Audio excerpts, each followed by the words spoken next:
So first step in trying to figure out more about how stars work is going to be to figure out how far they are, because how we interpret what we see, which is a point of light, depends greatly on how far we think that point of light is. That will tell us how to read and interpret the information we see. So how do you measure the distances to stars? Well, you use a method that has an old and ancient and storied pedigree and was well known to the ancients. It's called parallax, and you probably use this to solve some high school algebra problems. So the picture here is of someone stuck on a road here trying to estimate the distance to the boat out in the lake. And what this person notices is that as they move along the road, and you can see on the right what they see, the position of the boat, though the boat is not moving, it appears to move relative to the more distant shore, opposite shore of the lake. And so when I stand here, for example, the boat line appears to me to be lined up with this tree at the top of the hill, and when I move over here, the boat appears to line up with that mountain. The boat didn't move, but by drawing the lines from me to the boat, whose angle changes, I see the boat obscuring different parts of the distance scenes, and by doing some calculations, I can figure out the distance to the boat from trigonometry. So we could try to do this if we had a star that is playing the role of the boat, and who would play the role of the opposite shore. Well, the point is that some very small number of stars are near to us. Why is the number of stars near to us small? Only because most of the universe is far from us. And so most of the stars we see are very far. Some of them are nearer. The ones that are nearer can play the role of the boat. The ones that are farther, much farther, will play the role of the opposite shore. And as I move my observation point, the stars that are nearer will move relative to the more distant stars.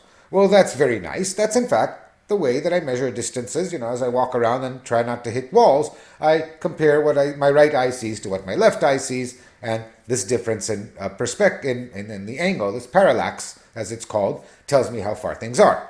The problem is that stars are very far away. The views seen by my two eyes are completely identical. The lines from my eyes to the star are parallel, and I can't distinguish the distance to a star with my eyes. What I need are eyes spaced farther apart, or two observatories very far apart.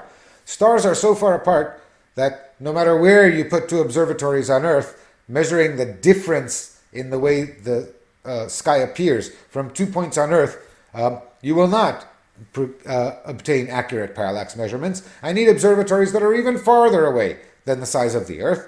The easy way to do this, and the best reliable way to do this, is simply to stay in the same observatory and allow the Earth's motion around the sun to carry us, because remember that over the course of a year, the Earth's motion carries us 300,000 kilometers from where we are now to where we will be in 6 months around the Earth's orbit. There's a way to get distant observatories.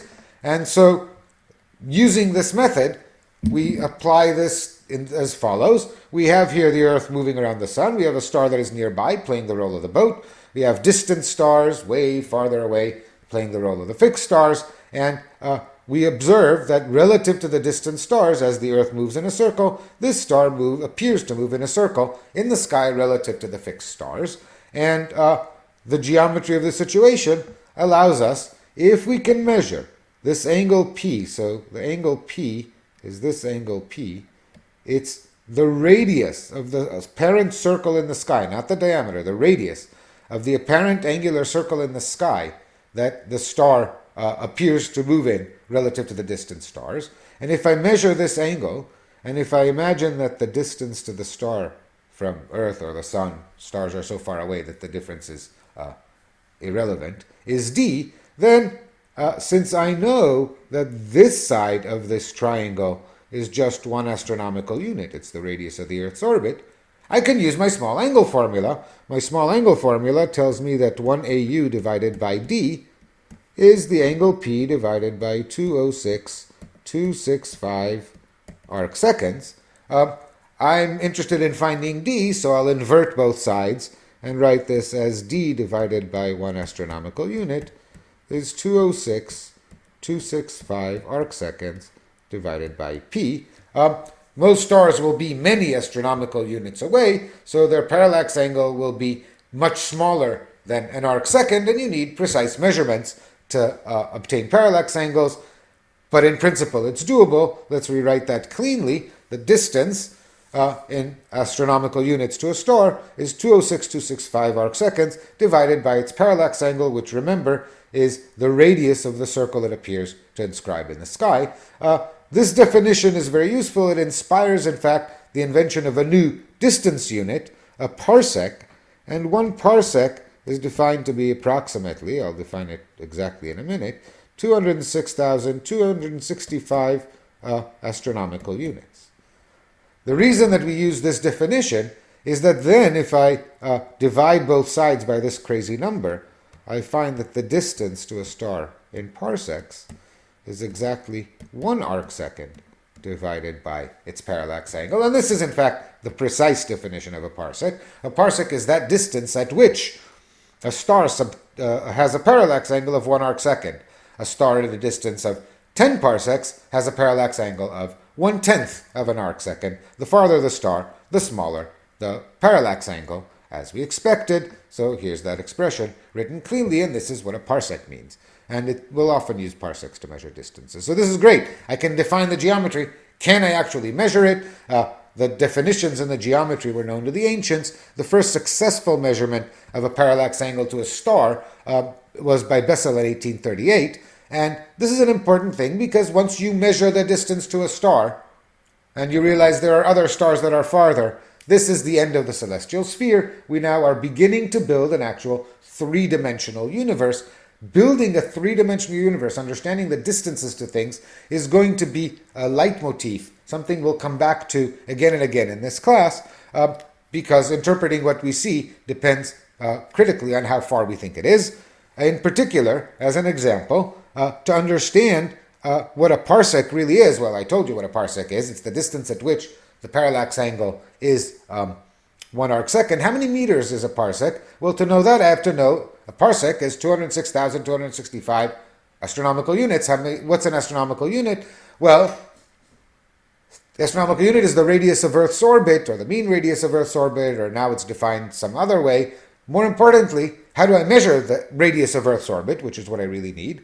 Well, to measure the radius of Earth's orbit, initially you make whatever measurements you can, that the way Kepler did. Our best measurement today involves measuring the distance from Earth to Mercury at a given moment by bouncing radar waves from an antenna on Earth off of Mercury and measuring the time of flight, multiplied by the speed of light, divided by 2. You have the distance to Mercury or to Venus at a particular instant. And since we know the relative distances in the solar system very well from Kepler's laws, this tells us how much an astronomical unit is in meters. Use that to determine parsecs. We'll later use parsecs to define other distance measurements. We're building the first steps in what is called the cosmic distance ladder. The point I want to emphasize is that every time somebody improves the precision of a measurement low on the rung, that improves the precision of everything above that depends on it. So, for example, parallax angle as a measure of distance depends on how well you know an astronomical unit.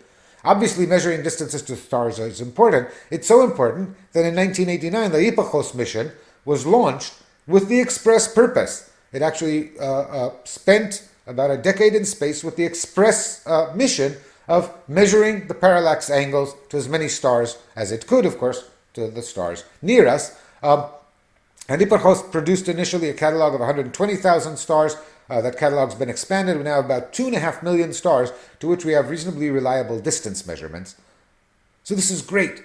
We now have a whole ball around Earth, more distant things perhaps not, but a whole ball around Earth where we can build a three-dimensional atlas. That's what the Hipparcos catalog is. It's a three-dimensional atlas of at least our local neighborhood. The data is so important that a Gaia mission is planned to launch in 2013 with the express purpose of vastly extending the Hipparcos catalog. Hipparcos produced many useful scientific observations, also the following beautiful image.